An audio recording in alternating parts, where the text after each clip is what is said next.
Hey guys, the other day I was surfing Facebook Marketplace and came across a rather unique little car listed for sale in my area. This is a 1954 Nash Metropolitan.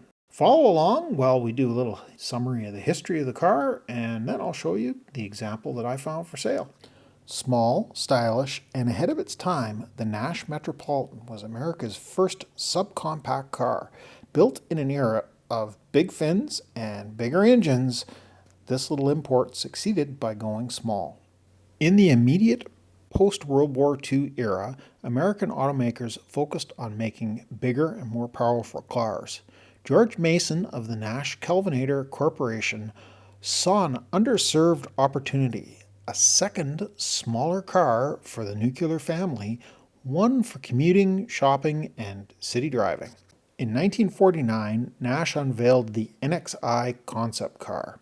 After a positive response from the car-buying public, the NXI design matured into the 1953 Nash Metropolitan.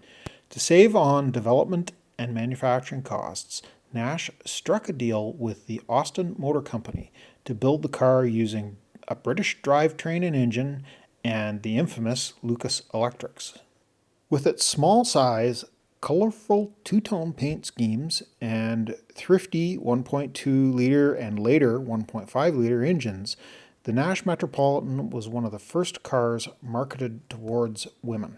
By 1957, the Metropolitan had grown in popularity and was actually outselling the Volkswagen Beetle in the US market.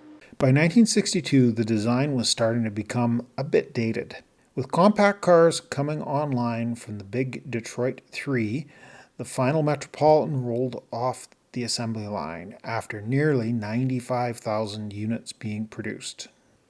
Today, the Metropolitan has become a beloved classic, admired for its 1950s style and its compact size. Now, let's check out the example that I found on Facebook Marketplace. This is a 1954 coral red Nash Metropolitan Convertible. I have no involvement with this car other than I did an appraisal 15, 20 years ago for insurance for these people, and fell in love with the car. I've wanted one ever since. And when I saw this one was for sale, I had no choice but to go and at least take a look at it and share it with you guys. This car is in really nice shape. The paint and bodywork are great. The chrome looks really nice. The convertible top, other than one little tear where it folds over, is in great shape. The interior is beautiful. Really, it's a nice car. The only problem they pointed out to me was that the brakes are a little soft because the car hasn't been driven. It's a typical thing that happens every spring, and they're just getting the thing rolling for the year. They're not using it. It is a pretty much a commuter car. It's not something you want to get in and drive down the highway at highway speeds. So it's a local use car, and they're not finding they use it enough, and they want to see it go down the road to a good new home. I'll put the owner's contact information and the price of the vehicle in the description, and they'll let me know when the car sells, and I'll remove that information and say that the car has been sold.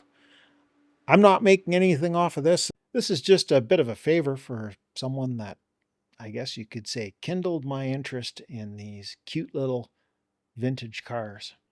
If you're interested in purchasing this car or even want more information, reach out to the owner using the contact information in the description. Hopefully we can find this cute little car a good new home. Thanks a lot for stopping by. If you got this far in the video, can you give me one of those thumb up things? Give me a like. If you want to see more content from Doug's Messy Garage, this one's a little different than my normal videos, but lots of good content on the channel. Maybe hit that subscribe button, ring that bell icon if you want to get notified when I put out new content, and we'll catch you guys in the next mess. Thanks a lot for watching.